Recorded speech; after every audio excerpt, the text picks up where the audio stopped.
한파가 절정이었던 그날 저녁, 김 씨는 평소처럼 손이 얼어붙은 채로 걸레질을 하고 있었습니다. 아침부터 난방 없는 차가운 집에서 일하느라 온몸이 얼어붙은 지 오래였습니다. 그때 며느리의 전화가 걸려왔습니다. 어머님, 저희 30분 후에 집에 도착할 거니까 지금 난방 좀 켜주세요. 집에 들어오면 따뜻해야 하니까요. 순간 김 씨는 귀를 의심했습니다. 지금? 뭐라고? 아, 난방 켜달라고요. 저희 들어갈 때 따뜻해야 감기 안 걸리죠? 김 씨는 그 순간 손에 들고 있던 걸레를 바닥에 내던졌습니다. 하! 그래, 내가 바보지? 아침부터 이 집에서 손이 얼어 설거지하고 무릎이 시려 걸레질하고. 아이고, 니네 감기 걸릴까봐 난방 켜달라고? 그럼 나는 하루 종일 이 추위에 떨어도 괜찮고? 어머님, 아침에는 전기세 아낀다고 나보고 하루 종일 꽁꽁 얼어가며 일하라더니 이제 와서 너희 들어온다고 따뜻하게 해놓으라고? 나는 사람도 아니야? 김 씨의 목소리가 점점 커졌습니다. 오랫동안 쌓였던 서러움이 폭포수처럼 쏟아져 나왔습니다. 이 집에서 사람 대접은커녕 내가 얼마나 푸대접 받으면서 살았는지 오늘 똑똑히 알았다. 어머님, 그게 아니라. 김 씨는 떨리는 손으로 코트를 집어들었습니다. 어머님, 어디 가시려고요? 집에 가. 따뜻한 우리 집. 이제 이 집도 끝이야. 앞으로는 너희가 알아서 해. 사연의 주인공 김정숙 씨는 68세로 서울에서 조금 떨어진 근교 도시에서 남편과 함께 조용히 살고 있었습니다. 김 씨 부부는 아들 하나를 정성껏 키워냈고 이제는 아들이 며느리와 행복한 가정을 꾸리고 잘 사는 모습을 기대하고 있었습니다. 김 씨는 남편과의 사이도 매우 좋았고 서로 배려하며 지냈습니다. 또한 경제적으로도 큰 걱정 없이 안정적인 노후를 맞이할 준비도 되어 있었습니다. 물론 김 씨는 아들과도 사이가 좋은 편이었지만 아무래도 결혼 이후 아들을 자주 만나지는 못했습니다. 어느 날 아들에게서 전화가 왔습니다. 바로 아들과 며느리가 첫 아이를 갖게 되었다는 소식이었습니다. 김 씨는 너무 기뻤습니다. 손주가 생긴다는 건 큰 기쁨이었고 집안에 새로운 활력이 될 거라 생각했습니다. 김 씨는 당장이라도 아들 집에 달려가고 싶었지만 전화기를 내려놓고 차분히 남편에게 이 소식을 전했습니다. 남편도 기뻐하며 아들과 며느리에게 축하 인사를 건넸습니다. 하지만 곧 아들이 걱정스러운 목소리로 부탁했습니다. 엄마, 이번에는 정말 엄마 도움이 필요해요. 저희 둘 다 일을 해야 해서 시간도 부족하고 애엄마도 육아 때문에 많이 지쳐 있어요. 엄마가 손주를 봐주시면 정말 큰 도움이 될 거예요. 제발요, 저희가 이렇게 부탁드릴 사람은 엄마밖에 없어요. 아들의 목소리에는 간절함이 느껴졌습니다. 김 씨는 잠시 말이 없었습니다. 손주를 돌보는 것은 큰 책임 따랐고 매일 왕복 2시간이 넘게 걸리는 거리는 쉽지 않은 일이었습니다. 김 씨는 솔직히 내키지 않았습니다. 나이도 있고 몸도 예전 같지 않아 쉽게 결정할 수 없었죠. 그날 저녁 김 씨는 남편에게 아들의 부탁을 이야기했습니다. 남편은 단호하게 말했습니다. 여보, 그건 너무 무리야. 왕복 2시간을 어떻게 매일 다녀? 예전부터 아들 일이라면 물불 안 가리는 건 알겠지만 이젠 우리 나이를 생각해. 나이가 들수록 몸을 아껴야 해. 그냥 적당히 거절하자. 아들도 이해할 거야. 남편의 말은 일리가 있었습니다. 김 씨의 무릎은 오래전부터 좋지 않았고 남편 역시 아내의 건강을 걱정하고 있었습니다. 다음 날 김 씨는 이웃 친구들과 만났습니다. 친구들은 김 씨의 고민을 듣고 고개를 저었습니다. 요즘 누가 손주를 봐주니? 해주면 고마운 줄 모르고 당연하게 여긴다니까. 말년에 고생만 해 파출부 취급받는 거야. 한 친구는 고개를 저으며 말했습니다. 또 다른 친구는 주변에선 전부 후회했어. 내 새끼도 아닌 손주, 가끔 봐야 귀엽지. 고생길이 훤하다. 라고 덧붙였습니다. 친구들의 부정적인 말에 김 씨는 마음이 더 무거워졌습니다. 하지만 김 씨는 아들을 돕고 싶은 마음을 떨쳐낼 수 없었습니다. 다음 날 아들 집을 방문한 김 씨는 아들의 간절한 부탁을 다시 들었습니다. 아들은 고개를 숙이며 말했습니다. 엄마, 저희는 엄마밖에 믿을 사람이 없어요. 손주가 잘 크는 걸 보고 싶으시잖아요. 부탁드려요. 며느리도 조심스럽게 덧붙였습니다. 어머니, 저희가 이런 부탁을 드리는 거 너무 죄송해요. 정말 방법이 없어서 이렇게까지 부탁드리는 거예요. 어머님이 아니면 안 돼요.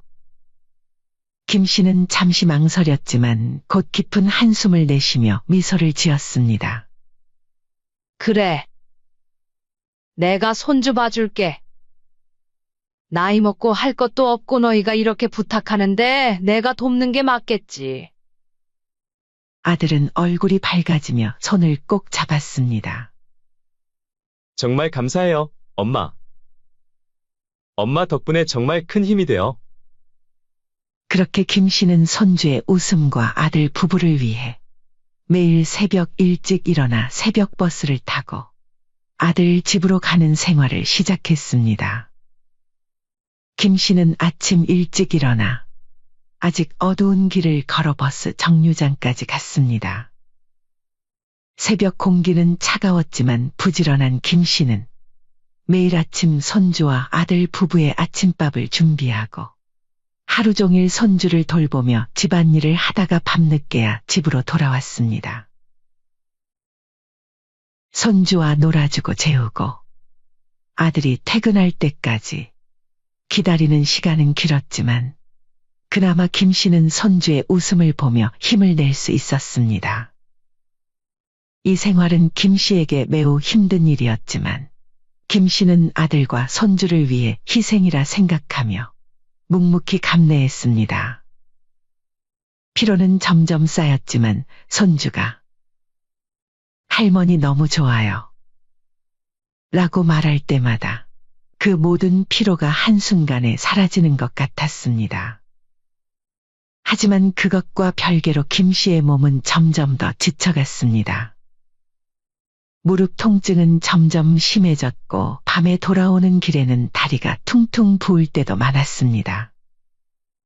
남편은 그런 김 씨를 보며 걱정이 깊어졌습니다. 처음에는 아들 내외가 김 씨의 도움에 진심으로 감사해 했습니다. 매일 아침이면 현관에서 신발을 신으며 아들이 어머니의 손을 꼭 잡았습니다. 엄마, 정말 감사해요. 저희 둘이서는 절대 못 살았을 거예요. 엄마가 이렇게 새벽부터 와주시고. 아들의 목소리에는 진심 어린 감사함이 묻어났고 그 모습을 보는 것만으로도 김 씨는 하루의 피로가 싹 가시는 듯 했습니다. 며느리도 퇴근길이면 어김없이 과일이나 간식거리를 사들고 왔습니다. 어머님, 제가 좋아하는 가게인데 어머님도 드셔보세요. 저희가 이렇게 맘 편히 직장 다닐 수 있는 건 다 어머님 덕분이에요. 처음 몇 달은 이렇게 행복했습니다. 새벽에 일어나 왕복 2시간이 걸리는 길을 오가는 것도 하루 종일 손주를 돌보고 집안일을 하는 것도 힘들지 않았습니다. 손주가 웃으며 할머니 부르는 소리에 절로 힘이 났습니다. 하지만 시간이 흐르면서 조금씩 변화가 찾아왔습니다. 어느 날부터인가 아들의 감사 인사가 이틀에 한 번으로 줄더니 일주일에 한 번이 되었습니다. 며느리의 퇴근길 선물도 한 달에 한 번으로 점점 뜸해지더니 어느새 완전히 사라져버렸습니다. 아, 어머님, 오늘은 회식이 있어서요. 손주 재워주시고 가세요. 에휴, 그래, 알겠다. 네, 수고하세요. 이제는 감사 인사 대신 부탁의 말들만 늘어갔습니다. 김 씨는 이런 변화를 지켜보며 마음이 아팠지만 젊은 사람들은 다 바쁜 거지? 라고 스스로를 달래며 하루하루를 보냈습니다. 매일 밤 김 씨는 어둑한 밤길을 걸어 버스정류장으로 향했습니다. 겨울이면 매서운 바람에 얼굴이 얼어붙었고 여름이면 푹푹 찌는 더위에 땀이 비오듯 했습니다. 하지만 그것보다 더 무거운 것은 점점 가정부처럼 변해가는 자신의 처지였습니다. 버스를 기다리며 김 씨는 한숨을 내쉬었습니다. 내가 뭐 하는 걸까? 아들 집 파출부도 아니고. 그래도 내 자식이니까, 내 손주니까. 근데 왜 이렇게 서러울까? 그러던 어느 날 며느리가 퇴근 후 김 씨를 조심스럽게 불렀습니다. 하루 종일 손주를 돌보느라 지친 김 씨의 얼굴은 피곤이 가득했지만 며느리는 그런 기색은 아랑곳하지 않는 듯했습니다. 어머님, 저희가 매달 드리는 생활비 말인데요. 응, 왜? 저희도 요즘 빠듯해서. 생활비를 조금만 줄여도 될까요? 어머님이 하율이랑 같이 드시는 간식이나 자질구레한 것들 좀 아끼시면. 김 씨는 순간 귀를 의심했습니다. 식탁 위에는 방금 전까지 김 씨가 손수 만든 반찬들이 가득했고 거실엔 손주를 위해 정성스레 준비한 간식이 가득했습니다. 매달 받는 생활비 100만 원은 대부분 필요한 물품과 가끔 손주의 간식을 사는 데 쓰였고 교통비를 제외하면 자신을 위해 쓸 수 있는 돈은 사실상 하나도 없었습니다. 그리고 어머님, 영수증도 좀 챙겨주세요. 제가 가계부 정리하면서 어머님이 사신 것들 항목별로 좀 체크하고 싶어서요. 마치 아랫사람 부리듯이 부탁하는 며느리의 말투에 김 씨는 깊은 모욕감을 느꼈습니다. 새벽부터 밤늦게까지 일하는 자신을 파출부보다도 못하게 대하는 것 같았습니다. 파출부는 그래도 제 월급을 받지만 자신은 손주를 위해 쓴 돈까지 일일이 영수증을 제출해야 하는 신세가 된 것입니다. 알겠다. 김 씨는 겨우 이 한마디를 뱉어냈습니다. 목구멍까지 차오르는 서러움을 삼키며 자리에서 일어났습니다. 그날 밤 집으로 돌아가는 버스 안에서 김 씨의 눈에서는 뜨거운 눈물이 흘렀습니다.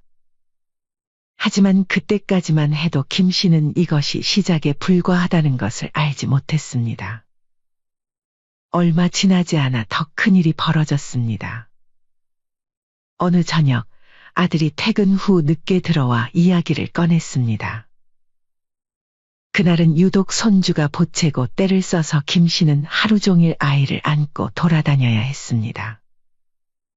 허리는 끊어질 듯이 아팠고 다리는 후들거렸습니다. 겨우 손주를 재운 뒤 소파에 앉아 잠시 눈을 붙이려는 찰나였습니다. 엄마, 저희가 둘째도 가질까 해요. 김 씨는 눈을 번쩍 떴습니다. 아들은 피곤해 지친 어머니의 얼굴은 안중에도 없는 듯 마치 일상적인 대화를 나누듯 편하게 말을 이었습니다. 둘째는 첫째보다 더 수월할 거예요. 엄마도 이제 익숙하시잖아요. 첫째도 이제 어린이집 가고. 김 씨는 숨이 막혔습니다. 첫째도 이렇게 힘든데 둘째라니. 매일 새벽에 일어나 밤늦게 들어가는 생활도 벅찬데 이제는 아기 둘을 돌보라니요. 김 씨의 머릿속은 순식간에 하얘졌습니다. 그리고 저희가 엄마한테 너무 미안해서 생활비는 20만 원 더 드릴게요. 얼마 전까지 생활비를 줄이자던 게 엊그제인데 이제 와서 둘째 육아를 조건으로 생활비를 더 주겠다는 말에 김 씨는 온몸에 소름이 돋았습니다. 마치 자신을 푼돈으로 매수하려는 것 같았습니다. 그건, 김 씨가 입을 열어 거절의 말을 꺼내려는데 며느리는 김 씨의 복잡한 심경을 전혀 이해하지 못한 채 이미 결정된 일인 양 이야기를 이어갔습니다. 첫째도 잘 크고 있고, 둘째가 생기면 서로 의지가 될 거예요. 어머니도 좋으시죠? 김 씨는 그 자리에서 쓰러질 것만 같았습니다. 이제 겨우 첫째가 어린이집을 가게 되어 숨을 돌리나 했는데 또다시 영아부터 키워야 한다는 생각에 현기증이 났습니다. 하지만 아들과 며느리의 눈빛은 이미 긍정의 대답을 기다리고 있었습니다. 결국 그날 밤 김 씨는 한숨도 자지 못했습니다. 그렇게 며칠이 지나고 김 씨가 둘째 이야기로 마음이 무거울 때쯤 더 충격적인 제안이 들어왔습니다. 주말 오후 아들 내외는 김 씨를 마주 앉혔습니다. 거실에는 이상한 긴장감이 감돌았습니다. 평소와는 다른 분위기에 김 씨는 불안한 마음이 들었습니다. 아들이 며느리와 눈빛을 교환하더니 조심스럽게 입을 열었습니다. 엄마, 우리가 생각해봤는데요. 무슨 일인데? 매일 이렇게 오가시기 힘드시잖아요. 차라리 우리 집으로 이사 오시면 어떨까요? 아버지는 원래 집에 계시고. 김 씨는 순간 숨이 멎는 것 같았습니다. 40년 넘게 함께 살아온 남편과 떨어져 살라니요. 가슴이 찢어지는 것 같았습니다. 그건 안 돼. 아버지를 혼자 두고 어떡해. 김 씨가 단호히 거절하자 며느리가 재빨리 말을 이었습니다. 마치 미리 준비한 대사라도 되는 양 술술말이 나왔습니다. 어머님, 저희도 많이 고민했어요. 근데 어머님이 매일 오가시는 게 너무 힘들어 보이셔서. 아버님은 주말마다 뵐 수 있잖아요. 어차피 지금도 아버님이랑은 잘 못 보시기도 하시고요. 결국 김 씨는 그동안 참았던 감정이 터지고 말았습니다. 얘야, 넌 심호가 봉으로 보이냐? 누구들 때문에 내가 남편이랑 잘못 보는데 여기 와서 손주 보고 밥하고 청소하니까 내가 무슨 너희 집 파출부인 줄 알아? 그런데 이제는 뭐? 남편까지 혼자 두고 여기 와서 살으라고? 정신이 있는 거야? 없는 거야? 처음으로 강하게 자신의 뜻을 밝히자 아들 내외는 당황한 기색이 역력했습니다. 어머니, 저희는 그저 이제 그만해. 다시는 이런 말 꺼내지도 마, 알겠어? 늘 순하기만 하던 김 씨의 돌변한 모습에 아들 내외는 당황한 듯 서로의 얼굴만 쳐다볼 뿐이었습니다. 그렇게 김 씨의 단호한 거절 이후 아들과 며느리의 태도가 달라졌습니다. 특히 며느리는 김 씨의 눈치를 살피며 조심스럽게 행동했고 아들도 어머니를 대하는 태도가 한결 공손해졌습니다. 한동안은 정말 평화로웠습니다. 하지만 그날 일이 계속 마음에 걸렸는지 김 씨는 오히려 미안한 마음이 들었습니다. 내가 그날 애들한테 너무 심하게 말했나? 어쨌든 가족인데. 천성이 착한 김 씨는 자신이 그렇게 단호하게 화내버린 것이 못내 걸렸습니다. 미안한 마음에 더 일찍 와서 집안일을 하고 더 맛있는 반찬을 준비하며 아들 내외의 마음을 달래려 했습니다. 김 씨의 그런 모습을 눈치챘는지 얼마 지나지 않아 아들 내외는 다시 예전의 모습으로 돌아왔습니다. 아들 내외는 여전히 바쁘다는 핑계로 늦게 오고 집안일은 온통 김 씨의 몫이었습니다. 김 씨는 그저 묵묵히 견뎌냈습니다. 이렇게 사는 게 자신의 팔자련이 체념하고 있을 때였습니다. 어느새 가을이 깊어가고 겨울이 찾아왔습니다. 손주는 어느새 어린이집을 다니게 되어 오전 시간은 조금 여유가 생겼지만 아침부터 김 씨를 기다리는 건 며느리의 황당한 말이었습니다.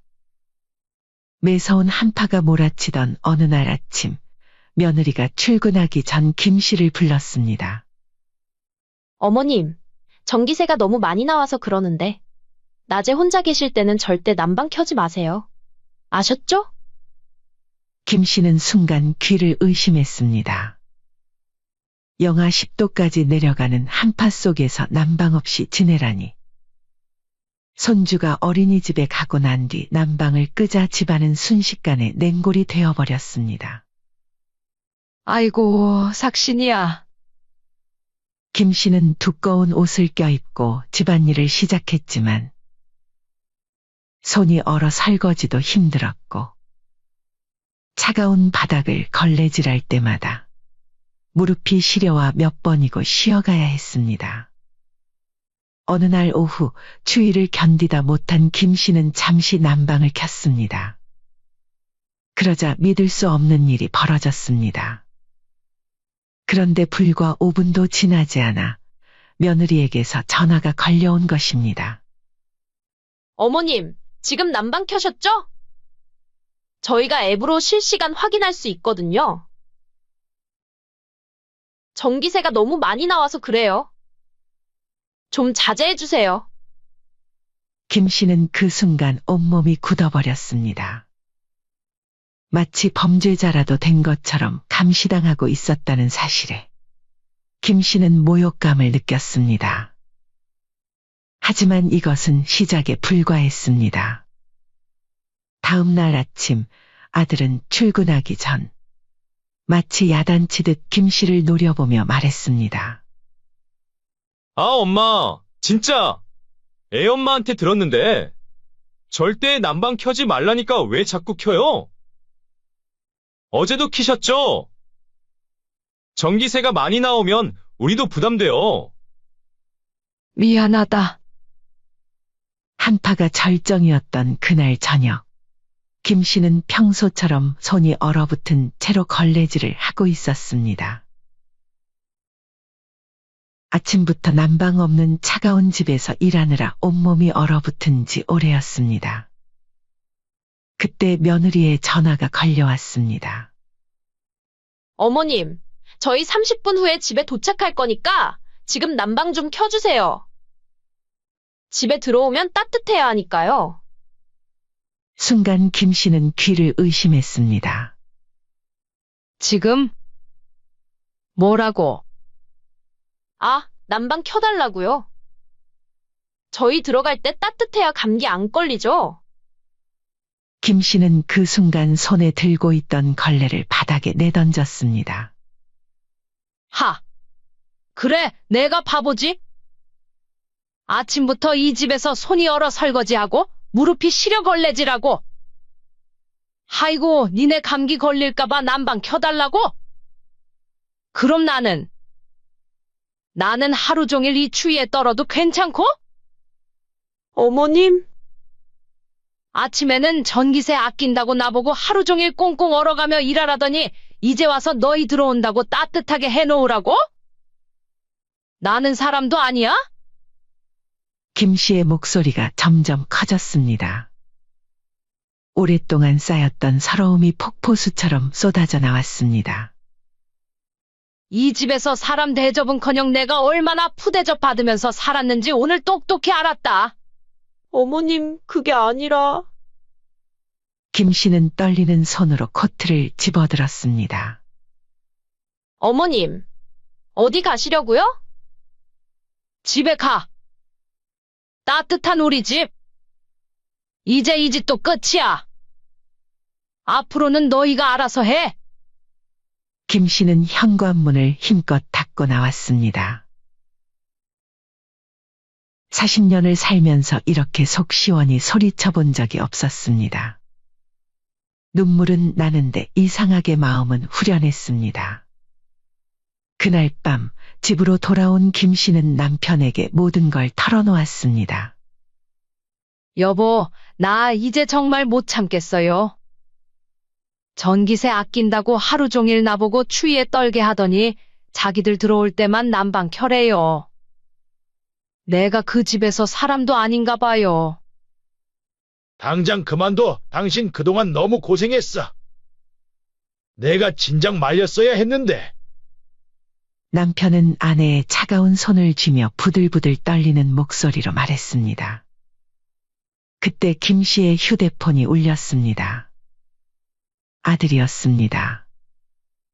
엄마, 어디 가신 거예요? 이제 곧 저희가. 남편이 휴대폰을 확 낚아채더니 폭발하듯 고함을 질렀습니다. 이 망할 놈의 자식이! 내가 감히 어머니를 뭐라고 생각하는 거야? 이 연세에 난방도 없는 집에서 일하게 하고 이제 와서 너희 들어온다고 난방 켜라고? 어머니가 뭐 너희 집 하인인 줄 알아? 아버지, 그게 아니라. 시끄러워! 전기세 아낀다고 어머니 꽁꽁 얼려놓고 앱으로 감시까지 하고 엄마가 뭐 도둑이야? 이게 자식 된 돈이냐? 내가 너를 이렇게 키웠어? 남편의 얼굴이 불그락푸르락해지며 손에 쥔 전화기를 내던지려 했습니다. 여보, 그만. 이놈아, 다시는 우리한테 연락하지 마. 너희 맘대로 살아. 이제부터 너희는 남이야. 어머님 모시고 살 자격도 없는 것들. 남편은 전화기를 바닥에 내던지고는 벌떡 일어나 담배를 꺼내 들었습니다. 당장 내일 전화번호 바꿔버려요. 저놈의 자식들 내가 더는 못 참겠어. 지 엄마 등골 빼먹고 사람 취급도 안 하고. 으이구, 내가 진작 말렸어야 했는데. 그날 밤 김 씨는 오랜만에 편안한 마음으로 잠들 수 있었습니다. 더 이상 아들과 며느리의 말 같지도 않은 요구를 들어주지 않을 것입니다. 그날 이후 김 씨 부부의 삶은 완전히 달라졌습니다. 더 이상 새벽에 일어나 아들 집으로 향하는 일도, 손주를 돌보는 일도 없었습니다. 대신 아침엔 여유롭게 커피를 마시며 신문을 읽고, 날씨 좋은 날이면 공원을 산책했습니다. 여보, 이렇게 사는 게 사는 거네요. 그동안 우린 뭐 하고 산 거예요? 그러게 말이야. 우리도 이제 우리 인생이 있다는 걸 깨달았네. 그러던 어느 날 아들 내외가 찾아왔습니다. 며느리는 눈이 퀭했고 아들은 수척해 보였습니다. 어머니, 저희가 잘못했어요. 제발 돌아와 주세요. 하율이도 할머니를 찾아요. 김 씨는 차 한 모금을 마시며 여유롭게 말했습니다. 아니, 이제 와서 무슨 소리니? 너희가 원하던 대로 됐잖아. 참전기세는 많이 아꼈니? 어머니, 제발요. 저희가 다 잘못했어요. 앞으로는 난방도 맘대로 트시고. 저희가 어머니가 얼마나 소중한지 이제서야 깨달았어요. 남편이 싸늘하게 말했습니다. 이제 와서? 너희 어머니 꽁꽁 얼려가면서 일하게 할 때는 언제고? 아버지, 저희가 1000번만번 잘못했어요. 앞으로는 생활비도 더 드리고. 어머님 모시는데 저희가 뭐든지 다 해드릴게요. 제발 한 번만 더 기회를 주세요. 김 씨가 웃으며 말했습니다. 이제 늦었어. 난 이제 나 좋은 대로 살 거야.